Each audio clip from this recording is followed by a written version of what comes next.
Hello दोस्तों, let's cricket की magazine analysis series में आप लोगों का स्वागत है। और विज्ञान प्रगति मैगजीन अक्टूबर 2022 की आप लोगों के सामने देख सकते हो। इसका मार्केट वैल्यू जो है वो 30 रुपीज़ है।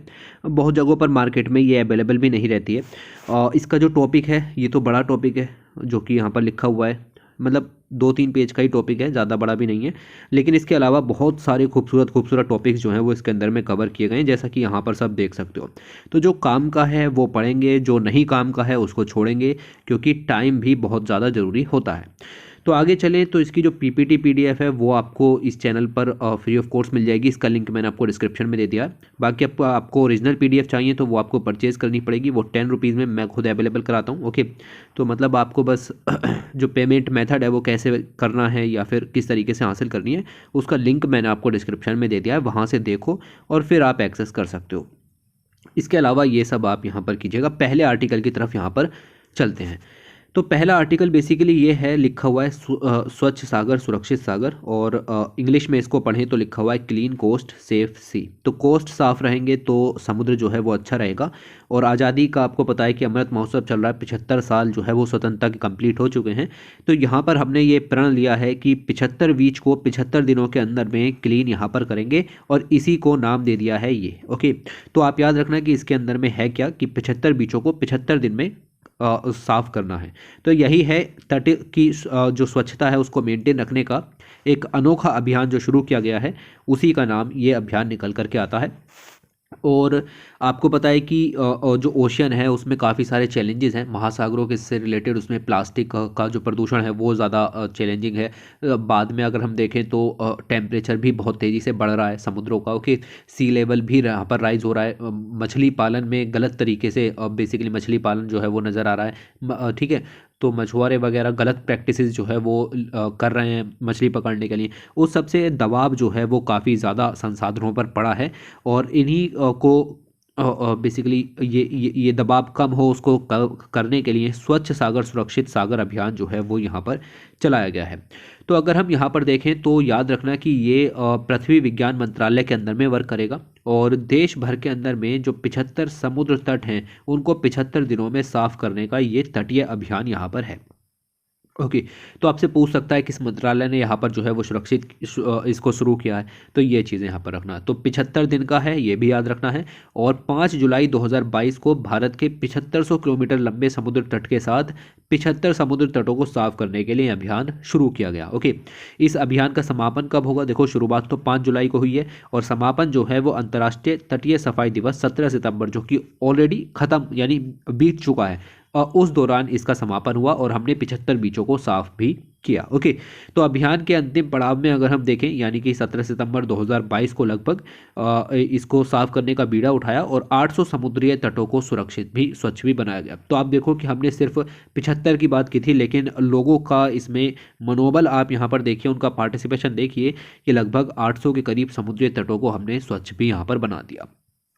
ओके, अब इसकी कुछ गतिविधियां रहीं, अभियान कैसे चला, ओके कैसे वर्क किया। तो आप देखोगे कि अभियान 3 हिस्सों में यहाँ पर बांटा गया। मतलब 75 दिन थे तो उसको 25-25-25 दिन के 3 भागों में यहाँ पर बांट लिया। ओके, पहले जो 25 दिन थे उसमें हम लोगों को जागरूकता जो है वो पैदा करेंगे, यहाँ पर देख सकते हो। ओके, अब इसका ये मतलब नहीं है कि 75 दिनों में कर ही देना है। 75 दिनों में हमारा मकसद ऐसा है कि उसके बाद 75 दिनों के बाद लोगों में खुद ही जो है वो इस चीज़ के लिए प्रेरणा आए कि हाँ भाई हमें इनको स्वच्छ रखना है। तो 75 दिन तो एक आप समझो कि एक तरीके से टारगेट है, लेकिन मकसद जो है वो ये है कि लोगों के दिलों को जगाना है कि भाई आप जो है वो तटों को सुरक्षित रखें। ओके, तो जनमानस को स्वच्छता के विषय में जागरूक करना है और इस तरीके से काम जो है वो यहाँ पर करना है। युवाओं को लेकर के आना है, जो छात्र एनएसएस में हैं या एनसीसी में जुड़े हुए हैं।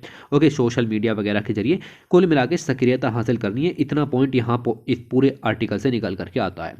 इसके जो अंतिम 25 दिन होंगे, ओके, उसमें हम कॉल टू एक्शन पर ध्यान देंगे। इसमें छात्रों का इन्वॉल्वमेंट कम होगा। इसमें जो वैज्ञानिक हैं, जो सरकारी अधिकारी हैं, जो वाकई इसके लिए फंड या आप देखोगे कि पॉलिसी सपोर्ट उपलब्ध कराएंगे, और आम लोग भी इसके अंदर में होंगे जो कि बाकी उसमें काम करेंगे, उनको जो है वो ये गतिविधियां बताई जाएंगी। ये बेसिकली पॉलिसी बनाएंगे कि आप जब बीच को साफ कर रहे हो तो क्या क्या चीज़ें साफ करनी है और क्या साफ नहीं करनी। ओके, तो ये चीज़ें हैं। ओके, और ये थोड़ा सा पॉइंट आप यहाँ पर याद रखिएगा। इसके अलावा ये सब वैज्ञानिक वगैरह यहाँ पर आएंगे और वो सब समुद्र तट की सफाई गतिविधि और जो तटीय सफाई कार्यक्रम की देखरेख वगैरह यहाँ पर जो है वो इसके अंदर में की जाएगी। बहुत सारे जो वैज्ञानिक डाटा है उसका यूज़ सफाई के दौरान किया जाएगा। समुद्री कचरा पर जानकारी भी एकत्र की जाएगी ताकि आगे उसको यूज़ भी यहाँ पर कर सकें। और 17 सितंबर 2022 को गतिविधि करने के लिए, इसमें आप पंजीकरण वगैरह करने के लिए किस किस ने भाग के लिया उसको सब सर्टिफिकेट देने के लिए इको मित्रम नाम का ऐप भी लॉन्च किया गया है।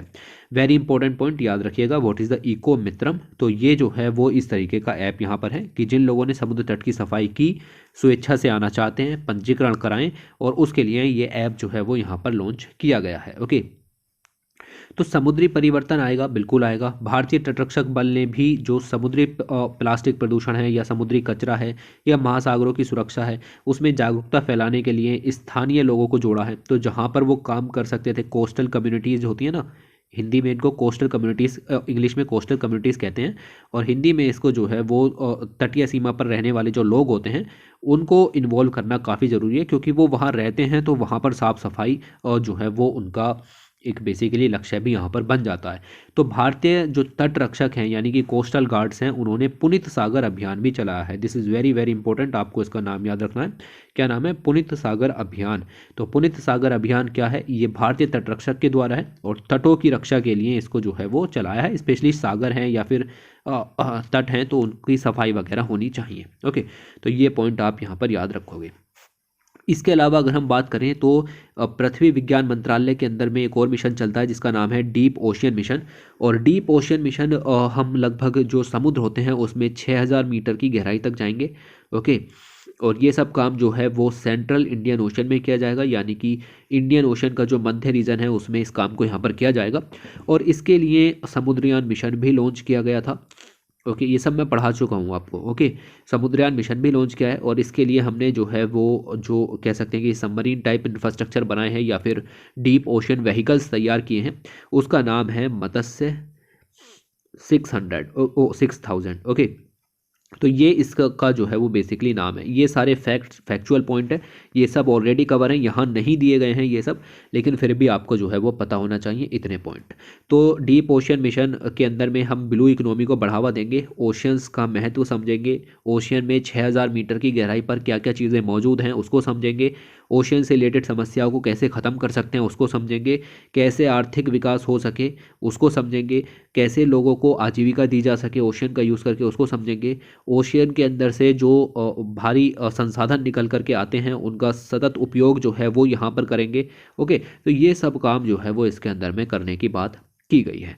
तो ये कुल मिला के इसकी मुख्य बातें हैं। जैसा कि मैंने आपको बताया, सबसे अधिक लंबे समय तक चलने वाला तटीय अभियान है। उद्देश्य मैंने आपको क्लियर कर दिया और इसको जो है वो ख़त्म किया जाएगा जब अंतर्राष्ट्रीय तटीय सफाई दिवस जो है वो मनाया जाएगा सितंबर के तीसरे शनिवार को। ओके, प्रत्येक वर्ष मनाया जाता है, कोई डेट नहीं है, जब भी तीसरा शनिवार पड़ेगा सितंबर का उस दिन को यहाँ पर अंतर्राष्ट्रीय तटीय सफाई दिवस मनाया जाता है। लोगों में व्यवहार परिवर्तन लाना है। ओके, उनको जागरूक यहाँ पर करना है और मुख्य उद्देश्य मैंने आपको समझाए, स्वच्छता अभियान चलाना, अपशिष्ट प्रबंधन को प्रोत्साहित करना। इसके बाद दूसरे आर्टिकल की तरफ चलते हैं और दूसरा आर्टिकल आपको बताता है ब्रह्मांड की घड़ियों के बारे में और जिनको कहा जाता है पल्सर, PULSAR इनको इंग्लिश में कहते हैं, हिंदी में इनको पल्सर ही कहते हैं। ओके, तो यहाँ पर जो आर्टिकल बेसिकली दिया गया था वो काफ़ी पेचीदा लिखा हुआ था, पूरी हिस्ट्री एक एक साइंटिस्ट की किसने कैसे क्या किया उतना डिटेल में नहीं जाना, आपको जस्ट पता होना चाहिए कि ये पल्सर क्या है और इनको ब्रह्मांड की घड़ियाँ क्यों कह रहे हैं। ओके, तो बहुत सारे साइंटिस्ट हैं, जैसे ये साइंटिस्ट यहाँ पर दी गई हैं, यंग साइंटिस्ट हैं, इनका नाम लिखा हुआ है जॉकलिन वेल बर्नेल। ओके, और इन्होंने पहली बार जो है वो पल्सर के संकेत यहाँ पर दिए। इन्होंने ये सब यहाँ पर काम किए, ग्राफ वगैरह बनाए और जैसे ही आसमान से बहुत तेज बीम आती थी तो ये इस तरीके से मूवमेंट होती, जैसे हार्ट बीट की मूवमेंट होती है ना, इसी तरीके से। तो आप समझिए कि जैसे लिखा हुआ है CP 1919। ओके, तो 1919 में ये जो है वो ग्राफ ऊँचा नीचा गया और इस तरीके से पता चला कि भाई जो कोई तेज रेडियो संकेत जो हैं वो यहाँ पर आसमान से आते हुए दिखाई दिए और उन रेडियो संकेतों को पल्सार का नाम यहाँ पर दिया गया। तो ये पूरी समरी है, कम से कम 3 पेज की समरी मैंने आपको यहाँ पर 1 मिनट के अंदर में समझा दी कि क्या बात यहाँ पर की गई थी। इससे ज़्यादा ना तो आप किसी एग्ज़ाम में पूछा जाएगा और ना ही आपको याद रखना है। ओके, तो पल्सर यहाँ पर रिकॉर्ड हुए, इसको CP 1919 नाम दिया गया जैसा कि यहाँ पर लिखा हुआ है। और रेडियो संकेतों में ये उभार जो है वो यहाँ पर आने शुरू हुए। इस तरीके से पल्सर का विकास जो है वो यहाँ पर हुआ। अगर हम बात करें पल्सार होते क्या हैं, तो आप यहाँ पर मैं सिंपल भाषा में समझाने की कोशिश करता हूँ। देखो, जब एक आपका तारा होता है, ओके, स्टार होता है, स्टार की अपनी एक लाइफ होती है। धीरे धीरे उसकी वो लाइफ ख़त्म हो जाएगी। लाइफ ख़त्म होने के बाद उसका जितना भी द्रव्यमान होगा वो सारा का सारा सिकुड़ करके कह सकते हैं कि कोलैप्स होकर के एक छोटे हिस्से में जो है वो चला जाएगा। ओके, जिसे और फिर यहाँ से होगा supernova explosion. Okay, supernova explosion के कारण अलग अलग तरीके के एलिमेंट्स ब्रह्मांड में बनते हैं, जैसे कि सुपरनोवा एक्सप्लोजन से ब्लैक होल जो हैं वो बनते हैं। उससे ही आपके न्यूट्रॉन स्टार जो हैं वो यहाँ पर बनते हैं। ओके, अब ये जो न्यूट्रॉन स्टार होते हैं, तो आप समझो कि यहाँ पर सारा का सारा द्रव्यमान सिकुड़ गया है। सिकुड़ने का मतलब ये है कि जितनी भी डेंसिटी है वो यहाँ पर बहुत ज़्यादा हो जाएगी। तो जितने भी एलिमेंट लाइक ब्लैक होल बने, न्यूट्रॉन स्टार बने सुपरनोवा एक्सप्लोजन के थ्रू, उनकी डेंसिटी बहुत ज़्यादा होती है, उनका घनत्व बहुत ज़्यादा होता है, क्योंकि सारा द्रव्यमान सिकुड़ करके केंद्र पर आ जाता है। ओके, तो ये पॉइंट जो है वो यहाँ पर आप याद रखना। फिर ये जो न्यूट्रॉन स्टार यहाँ पर होते हैं, ये फर्दर ब्रेकडाउन यहाँ पर होते हैं। फर्दर ब्रेकडाउन की बात करें तो आप देखो कि न्यूट्रॉन स्टार जो हैं वो डेंस होते हैं। ये मैंने आपको क्लियर कर दिया, ठीक है। ये पॉइंट यहाँ पर याद रखना कि न्यूट्रॉन स्टार जो हैं वो डेंस होते हैं, बहुत ही इनमें घनत्व बहुत ज़्यादा होता है। जब एक स्टार सुपरनोवा एक्सप्लोजन में फेज़ में होता है, तब उसके बाद न्यूट्रॉन स्टार यहाँ पर बनते हैं। ओके, और इसमें आप ये भी याद रखना कि ये बहुत ज़्यादा चौड़े नहीं होते, और ये लगभग सन से 3 गुना ज़्यादा बड़े भी यहाँ पर हो सकते हैं। ओके, मास में अगर हम बात करें, लेकिन छोटे होते हैं। लेकिन देखो, सन से छोटे होते हैं लेकिन मास 3 गुना ज़्यादा होता है। ये इसी वजह से होता है क्योंकि इनका घनत्व ज़्यादा होता है। ओके, तो ये चीज़ है। और याद रखना कि यूनिवर्स के डेंसेस्ट ऑब्जेक्ट हैं, इनसे ज़्यादा घनत्व की कोई चीज़ स्पेस के अंदर में नहीं पाई जाती है। तो इसके 3 टाइप यहाँ पर होते हैं न्यूट्रॉन स्टार के। एक होता है जिसको कहते हैं मैग्नेटार। ओके, हिंदी में भी मैग्नेटार ही कहते हैं, इंग्लिश में भी मैग्नेटार यहाँ पर कहते हैं। ओके, तो आप देखो मैग्नेटार जो है वो एक स्पेशल टर्म से बना है जिसको मैग्नेट कहते हैं। ओके, और इस पर्टिकुलर स्टार देख रहे हो, ये रहा स्टार, और इसके चारों तरफ से फील्ड जो है वो यहाँ पर निकल रहा है, मैग्नेटिक फील्ड। अब ऐसा न्यूट्रॉन स्टार जिसके अंदर में बहुत ही हाई मैग्नेटिक फील्ड, चुंबकीय क्षेत्र हो, उसको हम मैग्नेटार यहाँ पर कहते हैं। ओके, और इसमें जो नॉर्मल न्यूट्रॉन स्टार है उससे 1000 गुना तक ज़्यादा मैग्नेटिक फील्ड यहाँ पर हो सकता है। ये स्पिन भी करता है, याद रखना, ये अपने अक्ष पर घूमेगा भी, साथ में साथ जो है वो मैग्नेटिक फील्ड भी जो है वो यहाँ पर उत्पन्न करेगा। लेकिन जो मैग्नेटिक फील्ड होगा वो ज़्यादा होगा और स्पीड थोड़ी सी कम यहाँ पर होगी। दूसरा ही न्यूट्रॉन स्टार का रूप हो जाता है जिसको कहते हैं पल्सार। पल्सार की अगर हम यहाँ पर बात करें तो इसमें जो है वो आप देखो, अब जो पहली इमेज थी यहाँ पर ये वाली, इसमें चुंबकीय क्षेत्र बहुत ज़्यादा है, इसीलिए इसको मैग्नेटार का नाम दिया है। लेकिन दूसरे वाले में चुंबकीय क्षेत्र तो कम होगा, लेकिन इसमें जो स्पिन है वो बहुत ज़्यादा होगा, और उस स्पिन के कारण में इसके जो दोनों सिरे हैं, जो मैग्नेटिक एक्सिस हैं, चुंबकीय ध्रुव हैं, वहाँ से भारी मात्रा में रेडियो स्पंदन निकलते हैं। रेडियो स्पंदन निकलते हैं। ओके, तो ये बहुत ही तेज बीम जो है वो यहाँ पर होती है लाइट की, इसको बीम कह सकते हैं लाइट की। ओके, रेडियो तरंगे निकलती हैं।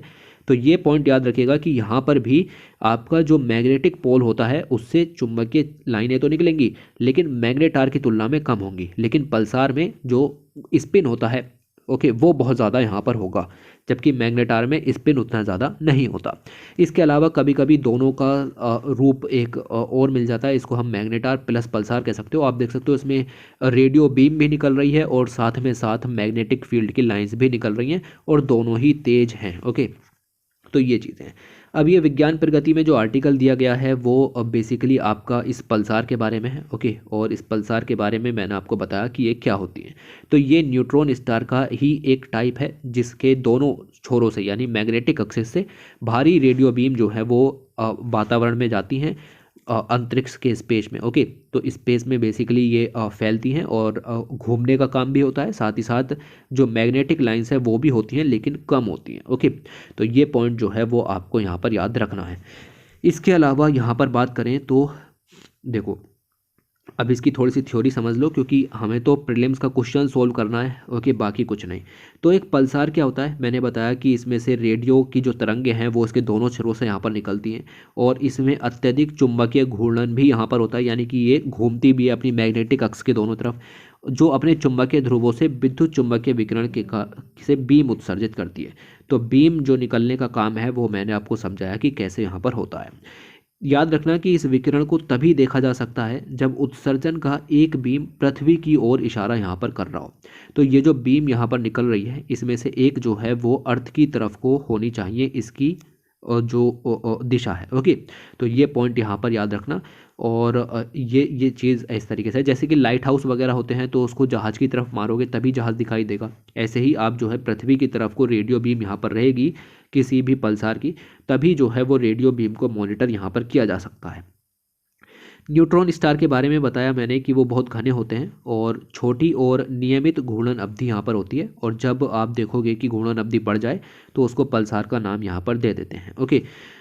इसकी अगर हम बात करें तो ये जो आपका पल्सार है ये मूवमेंट तो करता है, मूवमेंट करने के साथ आपका मैंने बताया कि इसकी मैग्नेटिक जो एक्सिस है वहाँ से हल्की जो मैग्नेटिक कह सकते हैं कि लाइंस हैं वो यहाँ पर निकलती हैं, ओके। तो ये जो है आपका पल्सार होने के साथ साथ ये जो मैग्नेटिक लाइन है ये एक अंतराल में मूव करती है, okay. Let me just explain this, okay. इधर देखो आप, ठीक है, इस वाली इमेज के अंदर में देख लो। मैं मैग्नेटार की इमेज लेकर के आपको पल्सार के बारे में बता रहा हूँ। तो पल्सार जो है वो बेसिकली इस तरीके से यहाँ पर देखो, ये रेडियो बीम निकली, ओके, और ये रेडियो बीम जो है वो घूर्णन के कारण इस तरीके से जो है वो अलग अलग दिशाओं में देखने के लिए मिलेगी, और कुल मिला के ये कुछ दिनों में ऐसी इमेज जो है वो यहाँ पर बन जाएगी, ओके। तो ये अलग अलग दिशाओं में यहाँ पर स्पंदन करेगी क्योंकि घूम रही है बहुत तेज, तो घूमने के कारण आप देखो इस तरीके से कि गिलास में पेंसिल रख करके आप उसको घुमा रहे हो, ओके। तो ये इस तरीके से घूमेगी, इसका मतलब ये है कि इसकी जो किन्हीं भी दो दिशाएं यहाँ पर होंगी, कोई भी जो दो दिशाएं इसकी यहाँ पर होंगी उनके बीच में कुछ ना कुछ टाइम गैप यहाँ पर होगा। वो टाइम गैप जो है वो मिली सेकेंड से लेकर के सेकेंड तक का हो सकता है। तो ये पॉइंट जो है वो यहाँ पर यार याद रखो, ठीक है। इसको दोबारा समझ लो एक बारी, थोड़ा मुश्किल हो सकता है लेकिन इसको समझने की कोशिश करो। तो ये जो मिली सेकंड से सेकंड तक का गैप यहाँ पर हो रहा है, या फिर बहुत सटीक अंतराल एक पल्स और दूसरी पल्स के बीच में देखने के लिए मिल रहा है, इसी का यूज़ करके हम जो है वो क्लॉक्स डेवलप कर सकते हैं, ओके। तो क्लॉक्स जो हैं जब यहाँ पर डेवलप हो रही हैं तो इनको ब्रह्मांड की घड़ियाँ यहाँ पर कह रहे हैं। समय की जब शुरुआत हुई थी तब हम अलग अलग घड़ियों का इस्तेमाल कर रहे हैं, कभी सूर्य घड़ी है, जल घड़ी है, रेत घड़ी है, लेकिन समय के साथ साथ आप देखो कि क्वार्टस क्लस्टर घड़ियाँ जो हैं वो भी यहाँ पर बननी शुरू हो गई। इसमें जो क्वार्टस का क्रिस्टल होता है उसमें जो कंपन यहाँ पर होते हैं उसके हिसाब से हम टाइम का मापन जो है वो यहाँ पर करते हैं, ओके। तो क्वार्टस क्लस्टर के अलग अलग जो परमाणु होते हैं उनका इस्तेमाल करके इस काम को यहाँ पर किया जाता है। लेकिन अब जो है वो हम और शुद्धता वाली घड़ियाँ चाहते हैं और सटीक घड़ियाँ चाहते हैं, तो हम जो है वो इस पल्सर का यूज़ करेंगे। पल्सर से निकलने वाला जो रेडियो पुंज यहाँ पर है, ओके, अब तो क्लियर हो गया होगा ना कि ये रेडियो पुंज यहाँ से निकलता है, ओके। तो कुछ ऐसा ही दिखता है जैसे किसी प्रकाश स्तंभ की चमकती रोशनी दिखाई देती हो, और यहाँ ये अर्थ की तरफ को रहेगा। ये बात भी मैंने आपको क्लियर कर दी कि इसका एक जो हिस्सा है वो अर्थ की तरफ को यहाँ पर रहेगा। तो हम इसको जो है वो ऑब्जर्व यहाँ पर कर सकते हैं, और इसके लिए इस तरीके की घड़ियाँ बनाने की कोशिश 1982 से ही यहाँ पर हो रही है। इससे ज़्यादा आपको इसमें कुछ भी नहीं जानना, ओके। तो ये पॉइंट आप यहाँ पर रोकोगे, और इससे ज़्यादा इसको पढ़ने की ज़रूरत नहीं है कि इसमें घड़ियाँ कैसे बनेंगी कैसे नहीं बनेंगी, काफ़ी कुछ क्लियर हो गया, इतना सफिशियंट है। उसके बाद आगे चलते हैं, और यहाँ पर बेसिकली बताया गया है तारा ग्रह के बारे में, जो कि हमारे सौर मंडल के बाहर की दुनिया है। तारा ग्रह को बेसिकली इंग्लिश में एक्सो प्लैनेट कहते हैं। एक्सो प्लैनेट ऐसे प्लैनेट्स हो गए या ऐसे स्टार्स हो गए जो कि हमारे सोलार सिस्टम से बाहर रहते हैं। हमारे सोलार सिस्टम में सूर्य और 8 ग्रह आ जाते हैं, उसके आगे का जो भी कुछ है वो सब एक्सो प्लैनेट के अंदर में रखा जाता है, ओके। तो हम यहाँ पर जितनी भी बातें करेंगे वो इन एक्सो प्लैनेट और तारा ग्रह के बारे में करेंगे। अगर हम बात करें संक्षिप्त पृष्ठभूमि की, तो शुरुआत से ही जो प्राचीन ग्रीक का गणित है और विज्ञान है उसके क्षेत्र में काफ़ी योगदान रहा। उन्होंने तर्क का इस्तेमाल किया, रेखा गणित का इस्तेमाल किया, ज्योमेट्री वगैरह का इस्तेमाल किया, ओके। तो उन्होंने जो है इस सब से काफ़ी कह सकते हैं कि एडवांसेस यहाँ पर हासिल किए। शुरू में सबसे पहले आया भू केंद्रित सिद्धांत, अपने ही खुद के जो ग्रह थे उनके बारे में, और ग्रीक दर्शन लाइक अरस्तु थे, प्लेटो थे, टोलमी थे, उन्होंने कहा कि पृथ्वी जो है वो पूरे ब्रह्मांड का सेंटर है। उन्होंने कहा कि पृथ्वी जो है वो पूरे ब्रह्मांड का सेंटर है और सब चीज़ें जो है वो पृथ्वी का चक्कर यहाँ पर लगा रही हैं। लेकिन आपको अभी पता है ये बात धीरे धीरे जो है वो गलत साबित हो गई।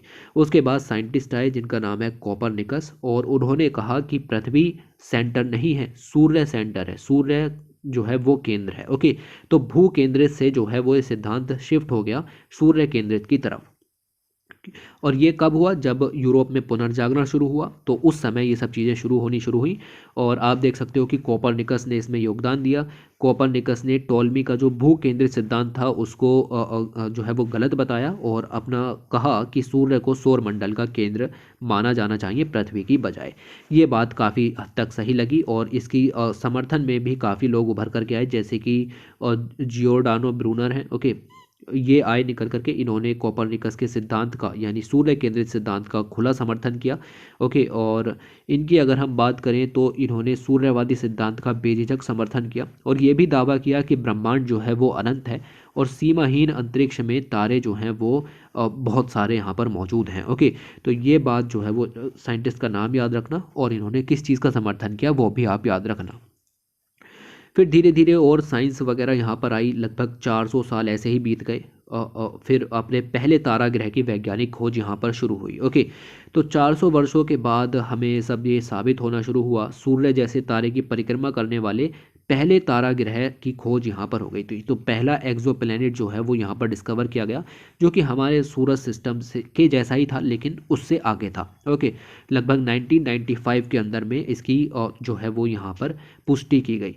51 पेग बी के नाम से इसको जो है वो रखा गया, इसका नाम यहाँ पर रखा गया। और ये लगभग बृहस्पति के आकार वाला एक विशाल ग्रह था, जो कि अपने तारे के बहुत ज़्यादा करीब यहाँ पर था, कि वो ग्रह जो है वो अपने तारे की परिक्रमा सिर्फ 4 दिनों में ही कर देता था। तो ऐसी कुछ जो अजीब चीज़ें हैं वो हमें यहाँ पर पता लगी। और जब ये हमें पता लगा कि भाई 51 पेग बी के नाम से जाने वाला कोई ऐसा ग्रह है जो कि अपने तारे की परिक्रमा कर रहा है, तो हमने उसको गर्म बृहस्पति कहा या फिर बड़ा बृहस्पति जो है वो उसको यहाँ पर कहा।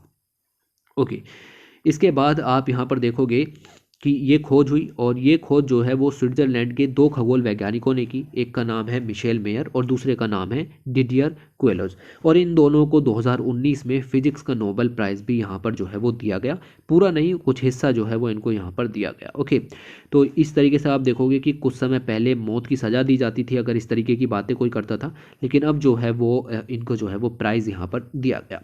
तो ये चीज़ें याद रखना। इसके अलावा 1990 से ही तारा ग्रहों की खोज में बहुत सारी एडवांसेस यहाँ पर होने लगे। लाइक अगर हम देखें तो हमारा जो सोलर सिस्टम है उसमें 8 ग्रह हैं और 5 को ही हम जो है वो बिना दूरबीन के देख सकते हैं। तो उससे आगे जितने और तारा ग्रह मौजूद हैं उनको तो हम नग्न आंखों से देख भी नहीं सकते। तो उसके लिए अलग अलग तरीके की तकनीकों की ज़रूरत हमें यहाँ पर पड़ती है और ऐसी ही 2 तकनीकों के बारे में यहाँ पर बताया गया है। एक है आपका रेडियल वेलोसिटी, एक है आपकी ट्रांजिट मेथड, एक है आपका रेडियल वेग और एक है आपकी पारगमन विधि। इन सब विधियों में आप देखोगे कि किसी तरीके से जो डॉपलर प्रभाव होता है, जिसको डॉपलर शिफ्ट जिसको कहा जाता है, ये बेसिकली सब फिजिक्स की टर्म है। जब आप 12th में होते हो तब इन टर्म्स को जो है वो यहाँ पर पढ़ते हो। तो इन दोनों विधियों को आपसे पूछा जा सकता है कि रेडियल वेग और पारगमन विधि निम्नलिखित में से किस चीज़ के लिए एक अच्छी तकनीक है। तो याद रखना कि तारा ग्रहों की खोज के लिए जो है वो अच्छी तकनीक निकल करके आती है। इसमें हम तरंग दैर्ध्य और आवर्तियों का इस्तेमाल करते हैं। अलग अलग ग्रह जो हैं वो अलग अलग तरीके की रेडिएशन जो है वो रिलीज़ करते हैं। उन रेडिएशन की आवृत्ति वगैरह और उनकी वेवलेंथ को देख करके हम पता लगा सकते हैं कि वो ग्रह कितनी समय पहले बना होगा और अब कहाँ होगा। उसकी ग्लोबल पोजीशन का पता लगाया ग्लोबल नहीं, बेसिकली यूनिवर्सल पोजीशन का पता यहाँ पर लगाया जा सकता है और हम जो है वो ये काम कर सकते हैं। आपको जस्ट इन दोनों मेथड्स को नाम याद रखना है। इसके अलावा अगर हम बात करें एक्सोप्लैनेट की, तो एक्सोप्लैनेट्स में बहुत सारी विविधताएं होती हैं। ओके, कुछ ग्रह बहुत छोटे हो सकते हैं, कुछ ग्रह जो है वो बहुत बड़े हो सकते हैं, जो कि अपने जो उनका सूरज होगा, ठीक है, उसका चक्कर लगा रहे होंगे। ओके, छोटे ग्रहों की संख्या ज़्यादा है विशाल ग्रहों की संख्या से। असल में अगर हम बात करें तो आम तारा ग्रह वे हैं जिनका आकार पृथ्वी और नेपच्यून ग्रह के आकार के बीच में हो। तो जनरली जब हम तारा ग्रहों की खोज कर रहे हैं तो हमें ऐसे ग्रह ज़्यादा मिल रहे हैं जिनका आकार पृथ्वी और नेपच्यून के बराबर का लगभग यहाँ पर है। तो ऐसे सभी तारा ग्रहों को हम सुपर अर्थ की जो व्याख्या है वो यहाँ पर दे देते हैं। तो ये जो है वो इस तरीके से आप यहाँ पर देखोगे कि इनको सुपर अर्थ कह देते हैं, क्योंकि उनका द्रव्यमान लगभग यहाँ पर ही होता है और वो सिस्टम से बाहर है हमारे, इसलिए उनको सुपर अर्थ यहाँ पर कह दिया। महाधरती, ओके, तो इस तरीके की चीज़ें थोड़ी सी यहाँ पर याद रखिएगा।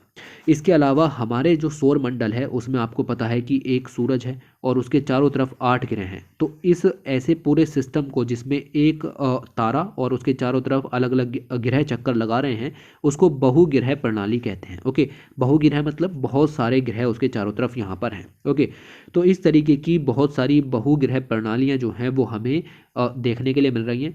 सूरज तो है ही अपना है, ओके, अपनी गैलेक्सी तो है ही, इसके अलावा और गैलेक्सी लगभग 700 के करीब ऐसे बहुग्रह प्रणालियों की खोज यहाँ पर हो चुकी है।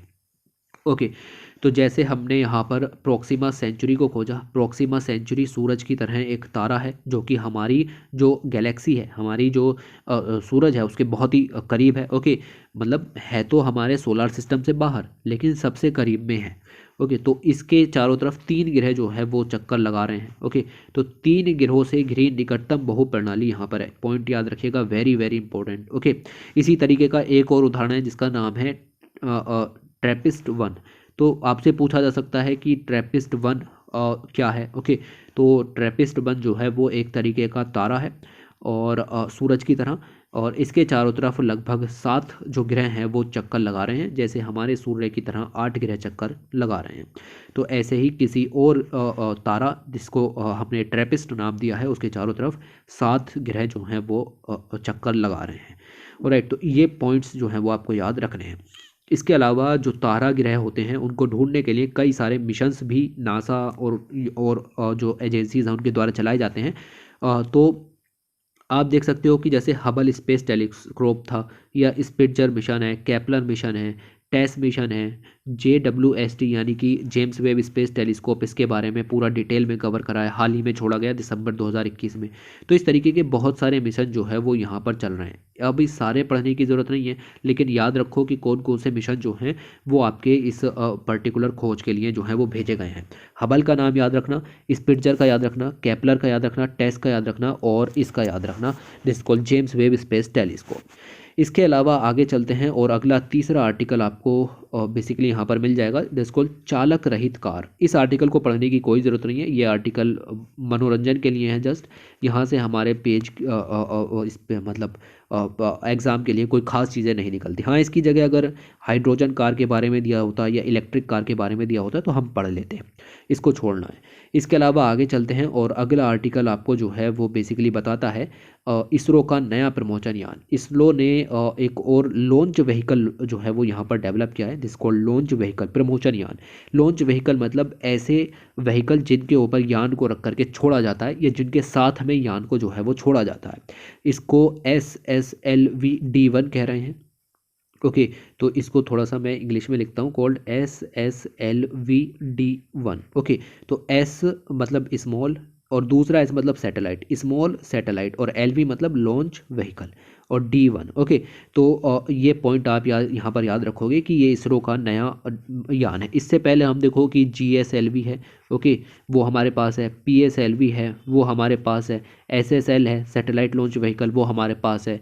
ठीक है, ऐसे ही आप देखो कि ASSL है, okay, augmented satellite launch vehicle. इस तरीके के पहले लॉन्च व्हीकल जो हैं वो हमारे पास हैं, लेकिन यहाँ पर अब नया प्रमोचन यान यानी कि लॉन्च व्हीकल जो है वो यहाँ पर डेवलप किया गया है।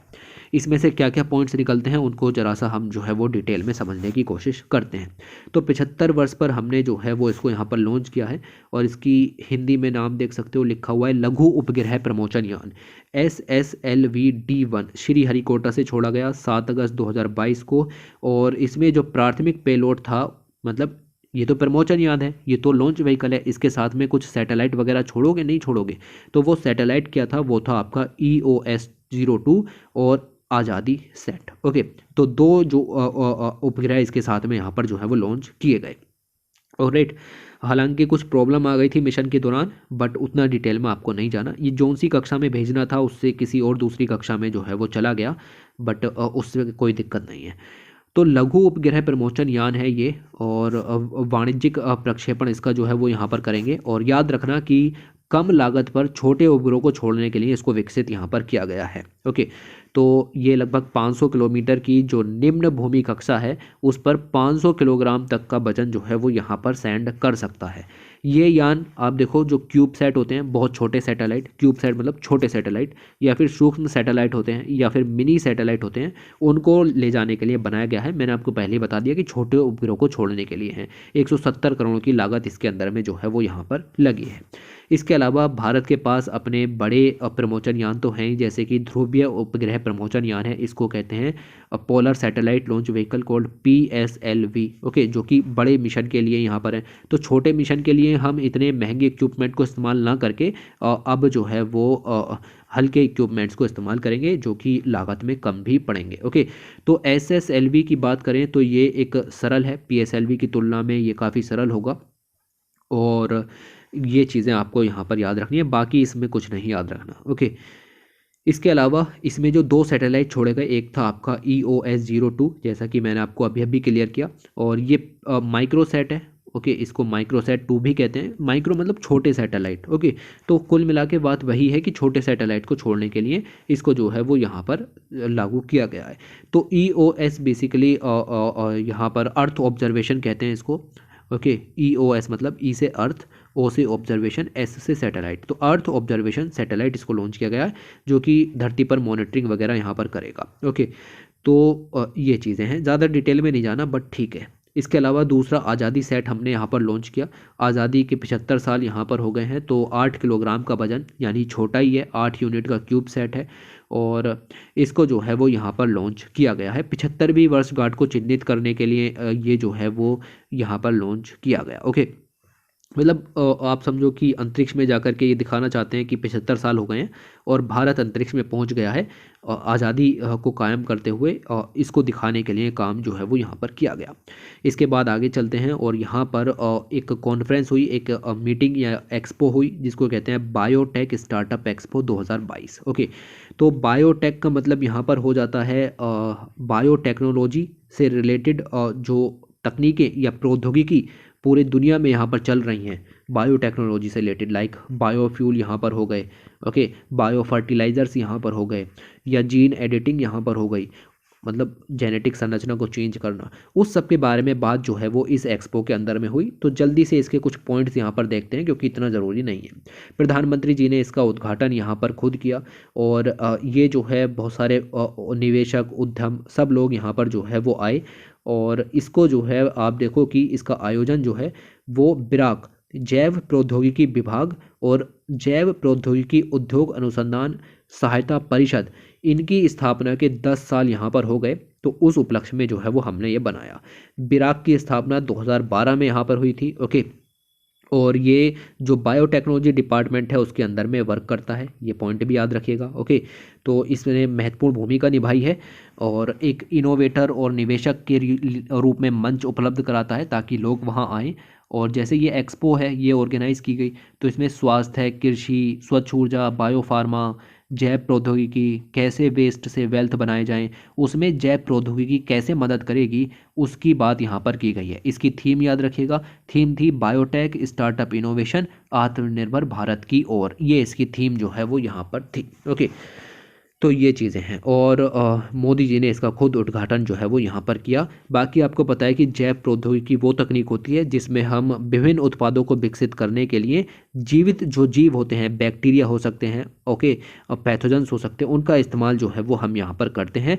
जैसे कि आप समझो कि सोइल की फर्टिलिटी बढ़ानी है, तो उसके लिए आप अलग अलग तरीके के जो बायो फर्टिलाइज़र्स हैं, जिसमें हम कह सकते हैं कि बहुत सारे जो बैक्टीरियाज़ हैं उनको यहाँ पर, या माइक्रोब्स हैं उनको यहाँ पर मिक्स करते हैं और फिर सोइल में मिलाते हैं, जिससे कि सोइल की प्रोडक्टिविटी बढ़ जाती है। तो जैव प्रौद्योगिकी इसीलिए ज़रूरी हो जाती है। ओके, आप देखो इसका उपयोग हम चिकित्सा में कर सकते हैं, उसके निदानों के लिए, कृषि के लिए आनुवांशिक रूप से कर सकते हैं, भोजन यानी कि फूड को लंबे समय तक बचाने के लिए कर सकते हैं, जैव उपचार है, अपशिष्ट उपचार है, ऊर्जा उत्पादन है, इस सब में हम जो है वो इसका इस्तेमाल यहाँ पर कर सकते हैं। ओके, भारत जो है वो काफ़ी अच्छा कर रहा है। टॉप जो 12 कंट्रीज़ हैं जो कि बायोटेक्नोलॉजी के क्षेत्र में अच्छा कर रही हैं, भारत उसमें से एक जो है वो निकल करके आ रहा है, और एशिया में जो है वो तीसरा ऐसा उत्पादक मतलब बायोटेक्नोलॉजी का यूज़र निकल करके आ रहा है। भारत की अगर हम बात करें तो हेपेटाइटिस बी जो वैक्सीन है उसका दुनिया का तीसरा सबसे बड़ा उत्पादक है। बायोटेक्नोलॉजी के बेस पर हेपेटाइटिस बी की वैक्सीन बनाई जाती हैं, इस तरीके से आपको मिलेंगी। इसी तरीके से बीटी कॉटन उसको अभी दूसरा सबसे बड़ा उत्पादन है। बीटी कॉटन जो है वो जीन एडिटिंग पर बेस है। ओके, जीन एडिटिंग अपने आप में बायोटेक्नोलॉजी के अंदर में एक एस्पेक्ट आ जाता है। तो इस तरीके से काफ़ी फ़ायदे यहाँ पर मिलेंगे। भारत की जो जैव अर्थव्यवस्था है जो कि जीवित जंतुओं का इस्तेमाल करके प्रोडक्ट को बनाने की है, 2019 में लगभग 62.5 बिलियन अमेरिकी डॉलर से बढ़कर 2020 में 70 बिलियन अमेरिकी डॉलर की यहाँ पर हो गई। लगभग 12% की ग्रोथ रेट देखने के लिए मिली। अपने नोट्स के अंदर में इसको नोट कर सकते हैं। ओके, 2025 तक उम्मीद है कि 150 बिलियन अमेरिकी डॉलर का ग्रोथ देखने के लिए मिलेगी। ओके, तो ये चीज़ यहाँ पर है, और दुनिया में हमारा हिस्सा लगभग 19% बढ़ने के चांसेस यहाँ पर हैं। तो ये पॉइंट आपको यहाँ पर इस तरीके से याद रखने। इस तरीके से हमारा ये आर्टिकल जो है वो कंप्लीट होता है। तो दोस्तों अब चलते हैं अपने अगले आर्टिकल की तरफ, और यहाँ पर आपको एक बहुत ही सुंदर आर्टिकल हाइड्रोजन ऊर्जा के बारे में देखने के लिए मिलेगा। हाइड्रोजन जो है वो भविष्य का ईंधन जो है उसको कहा जाता है, और लिखा हुआ भी है कि हाइड्रोजन ऊर्जा से ही हम जो है वो आगे अपनी इकोनॉमी को प्रबल करेंगे।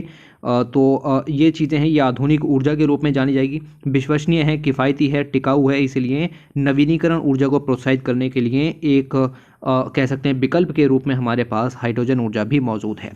अगर हम देखें तो स्वच्छ ऊर्जा आज पूरी दुनिया की कह सकते हैं कि अनिवार्यता बन गई है। फ्यूल की डिमांड बढ़ रही है, ज़्यादा से ज़्यादा व्हीकल्स जो हैं वो अब फ्यूल के ऊपर डिपेंड है। ओके, इसके अलावा हम देखें तो हमें बहुत सारा फ्यूल जो है वो आयात करना पड़ता है, जिसके लिए हमें लगभग 160 अरब डॉलर के करीब खर्च भी करने पड़ते हैं।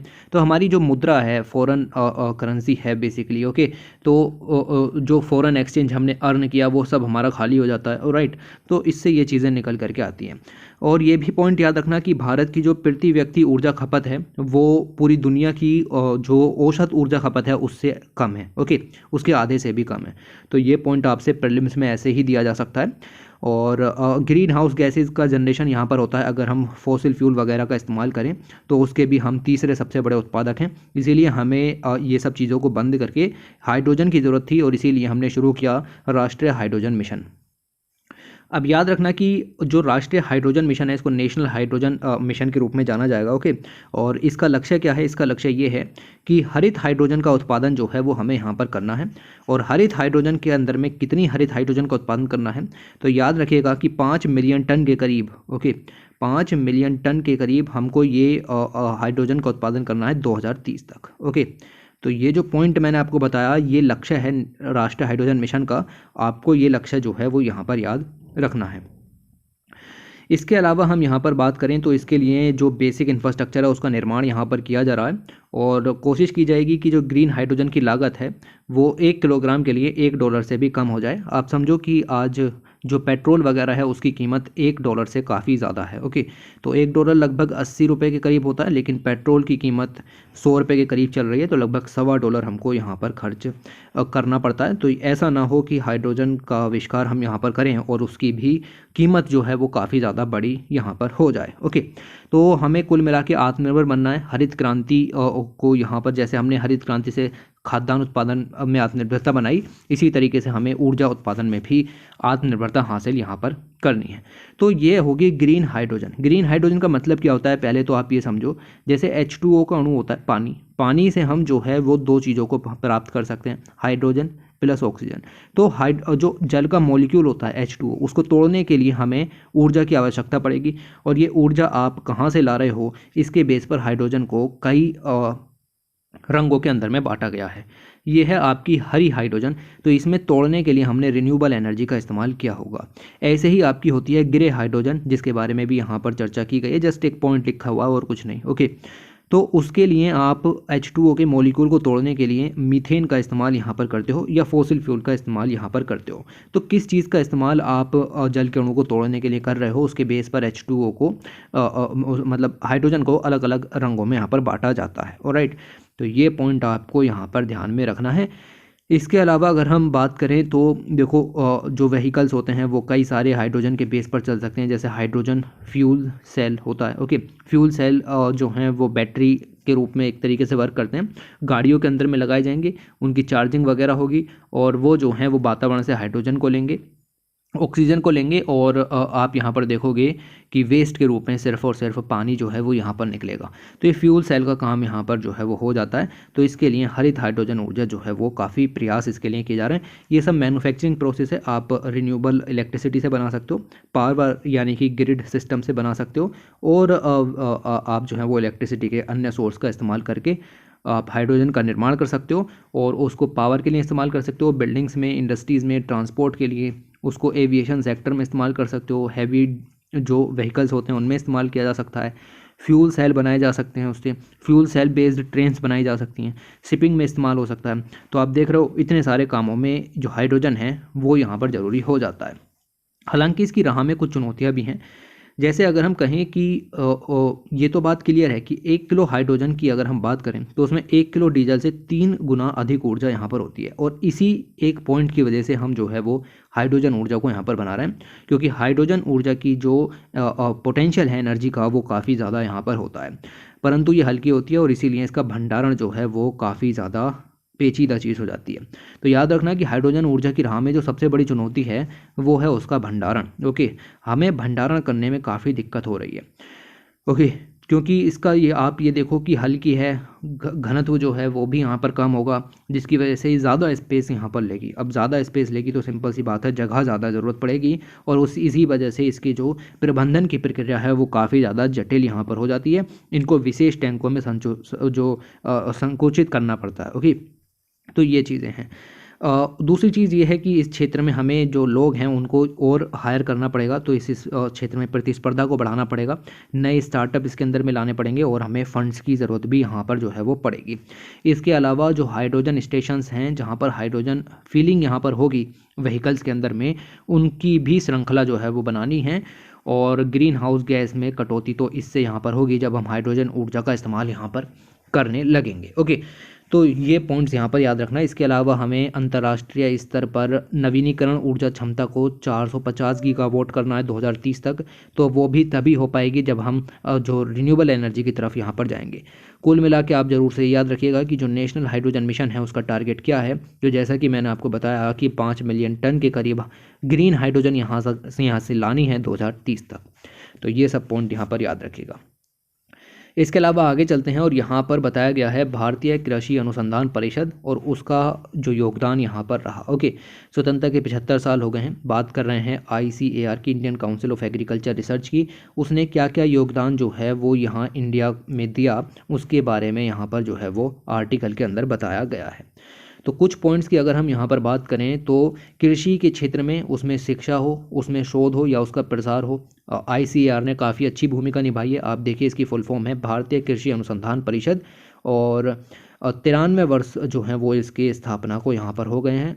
1929 में इसको बनाया गया था, और पंजीकरण एक्ट जो होता है 1860 का, उसके अंदर में इसको जो है वो बनाया गया था।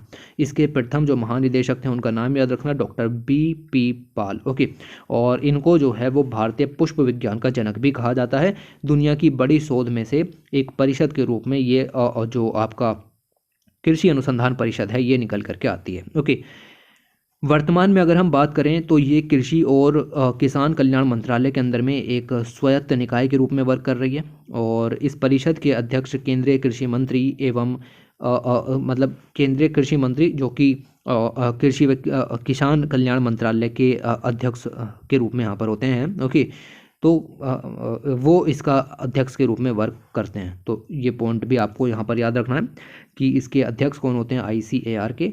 तो इसके अध्यक्ष जो हैं वो केंद्रीय मंत्री होते हैं जो कि किसान कल्याण मंत्रालय के होते हैं। ओके, तो ये पॉइंट है। इसके अधीन जो पूसा संस्थान है बिहार से नई दिल्ली, वो भी सन 1936 में स्थानांतरित हुआ था। ओके, तो अब नई दिल्ली में है ये। ओके, तो ये चीज़ें भी यहाँ पर आपको ध्यान में रखनी है। इसके अलावा इन्होंने हर क्षेत्र में जो है वो यहाँ पर प्रयास किए हैं और 92 ईयर्स हो गए हैं, बहुत सारी प्रयोगशालाएं हैं, बहुत सारी उद्यमिताएं हैं, उन सबको जो है वो साथ में लेकर के आए हैं। देखिए ये इंपॉर्टेंट पॉइंट हो जाता है कि इसके अंदर में 102 के करीब संस्थान यानी कि इंस्टीट्यूशंस मौजूद हैं, 71 के करीब अखिल भारतीय समन्वित शोध परियोजनाएं हैं, 3 केंद्रीय कृषि विश्वविद्यालय मौजूद हैं, 87 प्रादेशिक विश्वविद्यालय हैं और कृषि विज्ञान केंद्र 723 हैं। ओके, तो जैसे ग्रीन रेवोल्यूशन यहाँ पर चला, तो ग्रीन रेवोल्यूशन के समय 1966 से 1970 के बीच भी ICAR ने काफ़ी अच्छी भूमिकाएं निभाई, क्योंकि हमें वहाँ पर जो गेहूं वगैरह की किस्में हैं उनकी उपज को यहाँ पर बढ़ाना था। उसके लिए हमने अलग अलग मैक्सिको वगैरह के अंदर से जो हाई यील्ड वैरायटी के सीड हैं उनको यहाँ पर इंपोर्ट किया, उनको उगाया। अब उगाने के बाद ऐसा तो है नहीं वो खुद से उग जाएंगे, उनकी देखभाल वगैरह करना ज़रूरी था। तो आप देखो कि ICAR के साइंटिस्ट ने स्वराज नाम का ट्रैक्टर जो है वो यहाँ पर बनाया, जो कि 20 हॉर्स पावर का था, और इस ट्रैक्टर से एग्रीकल्चर सेक्टर के अंदर मैकेनाइजेशन हो पाया। और मैकेनाइजेशन होने का मतलब ये है कि गेहूँ का जो उत्पादन है वो दोगुना करने में सफलता मिली। इसके अलावा इन्होंने कई सारे पीड़कनाशी रसायनों को भी बनाया, जो कि एग्रीकल्चर के अंदर में पेस्ट को लगने से यहाँ पर रोक रहे थे। ओके, तो इस वजह से आप देखो कि ग्रीन रेवोल्यूशन सक्सेस यहाँ पर हो पाया। ऐसे ही ये लोग सुनहरी कृषि को भी सक्सेसफुल बनाने की तरफ हैं। ओके, अगर हम देखें भारतीय कृषि अनुसंधान परिषद की, तो इन्होंने 1968 में भारतीय बागवानी अनुसंधान संस्थान, 1971 में अखिल भारतीय समन्वित शोध परियोजना जो कि सब्जी फसल वगैरह के लिए हैं, और 1999 में भारतीय सब्जी अनुसंधान संस्थान की स्थापना की। तो ये जस्ट डेट दी गई हैं, अगर आप याद रख सकते हैं तो रख लें, अदरवाइज इनको इग्नोर भी कर सकते हैं। अब ये तीनों के तीनों किसी न किसी तरीके से जो हैं वो बागवानी वगैरह से या सब्जी वगैरह से रिलेटेड यहाँ पर थी, सब्जी फसल वगैरह से। तो आप समझिए कि हॉर्टिकल्चर को बढ़ाने का काम सुनहरी क्रांति के अंदर में इस तरीके से यहाँ पर किया गया। ओके, तो वो चीज़ें यहाँ पर आपको ध्यान रखनी है कि जो सब्जी फसल हैं उनकी अच्छी जलवायु, उनका ध्यान रखा जाए, पर उनकी प्रजातियों का ध्यान रखा जाए, उत्पादन अच्छा हो, कीट और रोग प्रबंधन की तकनीकें विकसित हो। तो उसके लिए इन्होंने इस तरीके की फसल उत्पादन वगैरह यहाँ पर जो है वो किए। ऑलराइट, तो ये पॉइंट आपको यहाँ पर ध्यान रखना है।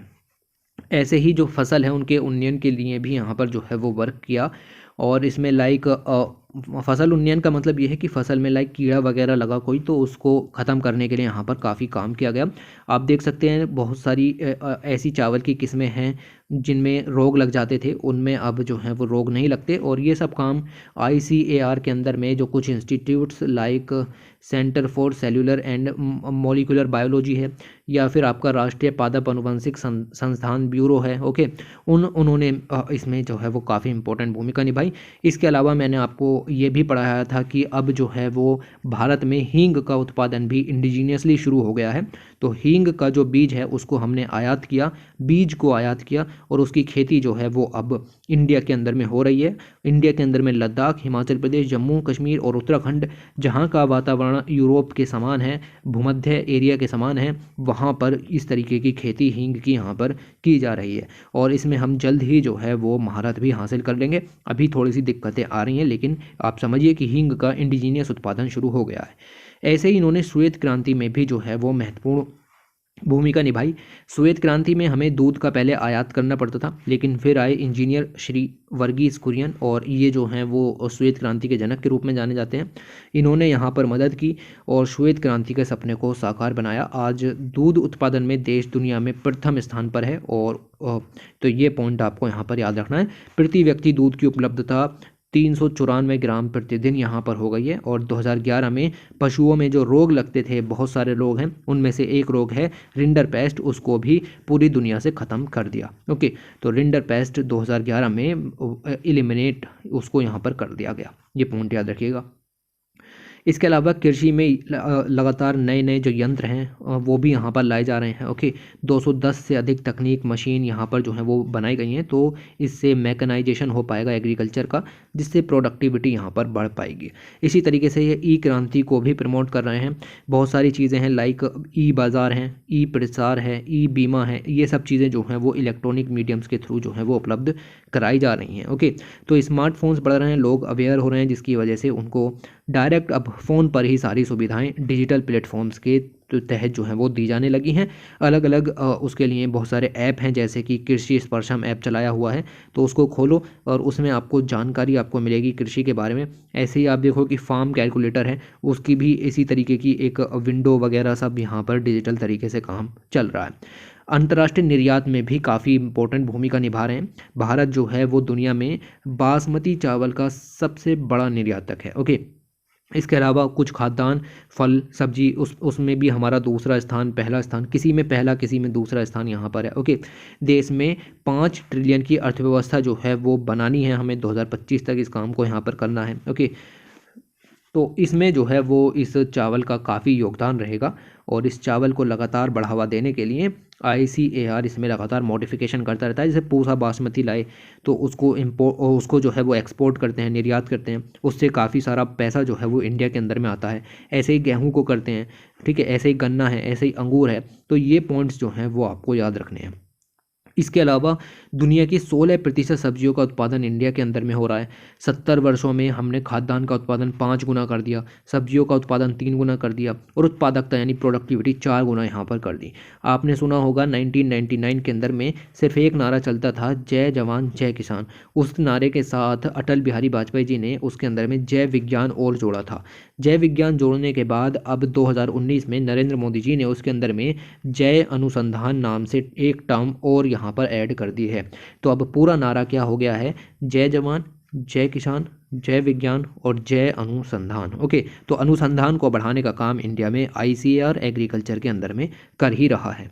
इसके अलावा जो शिक्षा है या प्रचार प्रसार है, अनुसंधान की बात कर लेते हैं, रिसर्च की। तो रिसर्च के अंदर में दुनिया जो है भारत जो है वो दुनिया में जो साइंटिफिक पब्लिकेशंस होते हैं, वैज्ञानिक लेखन होते हैं, उसमें तीसरा स्थान यहाँ पर हमारा है, याद रखना। ओके, जबकि जो रिसर्च पेपर छपते हैं उसमें हमारा 6वां स्थान है और पेटेंट जो मिलते हैं अलग अलग नई तकनीकों को विकसित करने के, उसमें हमारा 10वां स्थान है। ये पॉइंट आपको यहाँ पर याद रखने हैं। तो हम शोध बढ़ा रहे हैं, हम उनकी गुणवत्ता जो है वो बढ़ा रहे हैं और उससे जो तकनीक विकसित होगी उसके लिए ज़्यादा से ज़्यादा पेटेंट हासिल करने की कोशिश कर रहे हैं। हमने जो शोध हैं उसमें GDP का 0.7% हिस्सा जो है वो यहाँ पर खर्च कर रहे हैं विज्ञान एंड तकनीकी में।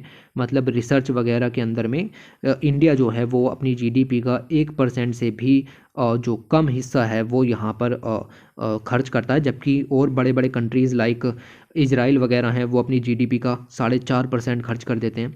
तो ये पॉइंट याद रखना है। तो हमें भी जो है वो एक काम करना चाहिए कि अपनी जो GDP है उसका हिस्सा थोड़ा सा बढ़ाना चाहिए, कम से कम 2% तो हिस्सा कम से कम हम यहाँ पर रखें ही रखें। ओके, तो ये थोड़ा सा पॉइंट आप यहाँ पर याद रखिएगा कि हम अभी 1% से भी कम हिस्सा यहाँ पर खर्च कर रहे हैं। उसके बाद आगे चलते हैं और यहाँ पर आर्टिकल आ जाएगा, रेल दुर्घटनाओं पर लगाम लगाएगा कवच। तो आपने सुना होगा कि हाल ही में जो है वो कवच सिस्टम जो है वो यहाँ पर जो है वो डाला गया है। ओके, जो आपकी रेल्स वगैरह होती हैं, ठीक है, उनकी दुर्घटनाओं को रोकने के लिए कवच सिस्टम जो है वो एंटी कोलिजन सिस्टम इसको कहते हैं। ओके, तो एंटी कोलिजन सिस्टम जो है वो यहाँ पर लगाया गया है। इससे रेल दुर्घटनाओं में जो जान माल की नुकसान होता है वो यहाँ पर नहीं हो पाएगा। ओके, तो ये भी एक फ़ायदे के रूप में होगा। 2000 किलोमीटर तक इसको जो है वो हम कवच सिस्टम को लगाएंगे। देख लेते हैं कि आखिर ये चीज़ है क्या। ओके, तो कभी कभी ट्रेन पटरी पर आमने सामने आ जाती हैं तो एक दूसरे की टक्कर हो जाती है, जिससे बहुत भारी नुकसान जो है वो यहाँ पर हो जाता है। तो अब जो है वो एक कवच प्रणाली यहाँ पर विकसित की गई है। ये कवच प्रणाली ऐसी है कि जब 2 ट्रेनें आपस में टकराने वाली होंगी तो ये पहले ही उनको कुछ दूरी पर रोक देगा अपने आप, ऑटोमेटिकली। ओके, तो ये चीज़ें हैं और याद रखना कि इसकी जो क्रेडिबिलिटी है वो काफ़ी ज़्यादा है। मतलब हम इस पर पूरी तरीके से यकीन कर सकते हैं और इतना यकीन कर सकते हैं कि 10,000 वर्षों में एक ही त्रुटि कभी हो पाई तो होगी, अदरवाइज कोई त्रुटि की संभावना नज़र नहीं आती। ओके, 4 मार्च को इसका परीक्षण तेलंगाना के सिकंदराबाद में किया गया। ये पॉइंट भी ऐसा कैसे ही पूछा जा सकता है। और परीक्षण के दौरान आमने सामने 2 ट्रेनें चलाई गईं। एक में केंद्रीय रेल मंत्री अश्विनी वैष्णव थे और दूसरी तरफ रेलवे बोर्ड के चेयरमैन जो थे वो इसके अंदर में थे। दोनों जो हैं वो ट्रेनें आमने सामने चलाई गईं और दोनों ट्रेनें कोलिजन से सिर्फ यानी कि टकराव से 380 मीटर की दूरी पर ही रुक गई ऑटोमेटिकली। तो परीक्षण पूरी तरीके से जो है वो सफल रहा। ओके, तो ये पॉइंट आप यहाँ पर ध्यान रखना। और ट्रेन की उम्मीद है कि 500 मीटर के गैप पर अपने आप जो है वो ट्रेन में ब्रेक जो है वो यहाँ पर लग जाएंगे। सर्दियों में इसका बहुत फ़ायदा मिलेगा, जब ट्रेनें आपस में दिखती भी नहीं हैं तब जो है वो ये इस तरीके से वर्क करेगा। और दुर्घटना वगैरह की स्थिति में ये SOS फीचर को सपोर्ट करता है, ये भी याद रखना। SOS मतलब ऑटोमेटिकली जो है वो आपका संदेश पहुंचाएगा कि भाई कुछ हादसा हुआ है, जिसकी मदद से आपको जो है वो जल्दी से जल्दी सुविधाएं यहाँ पर हासिल होगी। तो ये बेसिकली भविष्य की योजनाएं हैं। ओके, भविष्य में हम इसको जो है वो बहुत सारी ट्रेनों में जो है वो लगाएंगे। ओके, और जब ट्रेन के अंदर में सिस्टम लग जाएगा तो प्रति वर्ष लगभग 4.5 हज़ार किलोमीटर का सफ़र आप सुरक्षित तरीके से कर पाओगे। ओके, तो ये चीज़ें यहाँ पर हैं। अभी कहाँ पर कितना लग गया है, दिल्ली मुंबई दिल्ली हावड़ा में कितना लग गया है, इतना जानने की ज़रूरत नहीं है, बट ये याद रखो कि इसको ज़्यादा से ज़्यादा जो है वो चलाया जाएगा, मानवीय त्रुटियाँ जो हैं वो कम हो पाएंगी। तो कवच के जरिए जो है वो लापरवाही के कारण दुर्घटनाओं को रोकने में मदद मिलेगी। और एक कवच सिस्टम को लगाने में 40 से 50 लाख रुपये प्रति किलोमीटर का खर्च जो है वो यहाँ पर आएगा। ओके, तो कवच क्या है? कवच को दुनिया की सबसे सस्ती स्वचालित ट्रेन दुर्घटना सुरक्षा तकनीक माना जा रहा है और रेलवे के मुताबिक आने वाले समय में आत्मनिर्भर भारत बनने की दिशा में ये एक इम्पोर्टेंट कदम यहाँ पर होगा। तो याद रखना कि ये सबसे सस्ती है। यूरोप में जो इस तरीके के डिज़ाइन लगते हैं उनमें बहुत खर्चा यहाँ पर आ जाता है। तो ये चीज़ें भी यहाँ पर हैं। इसको बनाया किसने है? तो इसको बनाया है RDSO ने, यानी कि research design and standard organisation ने। उसके द्वारा ये तकनीक जो है वो विकसित की गई है, जो कवच सुरक्षा की तकनीक है। ओके, इसमें बहुत सारी जो इलेक्ट्रॉनिक प्रणाली यहाँ पर लगी हुई है और सुरक्षा प्रणाली जो है वो उच्चतम स्तर की है। इतने किलोमीटर प्रति घंटे की रफ्तार से आने वाली गाड़ियाँ अचानक से टकराने से पहले जो है वो 500 मीटर तक यहाँ पर जो है वो रुक जाती हैं। ऑलराइट, तो ये चीज़ें हैं। इसमें ऑटोमेटिक ब्रेकिंग एक्शन जो है वो शुरू हो जाते हैं। जैसे ही सामने से कोई गाड़ी आ रही होती है तो ऑटोमेटिक ब्रेक जो है वो यहाँ पर लगते हैं। तो इस तरीके से पॉइंट्स जो हैं वो यहाँ पर निकल करके आते हैं। तो ये टक्कर रोधी कवच है, जैसा कि मैं आपको बार बार बता रहा हूँ। एंटी कोलिजन सिस्टम है, कवच नाम है इसका, और ये एक एंटी कोलिजन डिवाइस नेटवर्क है। इसमें उच्च आवृत्ति के रेडियो संचार का उपयोग यहाँ पर किया गया है। तो जैसे RFID टेक्नोलॉजी के बारे में आपने सुना होगा, जो कि बेसिकली जो फास्टैग होते हैं ना आपके, उनमें भी इस्तेमाल की जाती है। तो ऐसे ही टेक्नोलॉजी का इस्तेमाल यहाँ पर भी किया गया है। इसमें रेडियो संचार का इस्तेमाल हो रहा है, माइक्रो प्रोसेसर्स का इस्तेमाल हो रहा है, ग्लोबल पोजीशनिंग सिस्टम का भी इस्तेमाल हो रहा है, ताकि गाड़ियाँ जो हैं उनकी पोजीशन का पता यहाँ पर लगाया जा सके। तो आप देख सकते हो कि रेडियो संचार वगैरह का सब इस्तेमाल यहाँ पर हो रहा है और इसके अंदर में RFID तकनीक का इस्तेमाल भी यहाँ पर है। ये टर्मिनल है जहाँ पर संकेत जो हैं वो जाएंगे आएंगे और GPS से लाइव लोकेशन दूसरी ट्रेन की आपकी इस टर्मिनल पर आएगी और रेडियो संचार के ज़रिए एंटी कोलिजन सिस्टम उसको भांप लेगा। तो ये कुछ पॉइंट जो हैं वो आपको इसके अंदर में याद रखने हैं। ये सफिशिएंट है और ये आपका जितना भी था कवच सिस्टम के बारे में कंप्लीट हुआ और इसी के साथ आपकी मैगज़ीन भी कंप्लीट हुई। इससे ज़्यादा आपको इस मैगज़ीन में कुछ भी पढ़ने की ज़रूरत नहीं है। और इसकी PDF मैंने आपको बताया कैसे मिलेगी। 10 रुपये की आपको वैसे तो परचेज़ करनी पड़ेगी ओरिजिनल, बट PPT PDF आपको फ्री ऑफ कोर्स मिल जाएंगी। तो दैट्स ऑल, और इसी के साथ हम इसको बंद करते हैं। Thanks for watching, take care.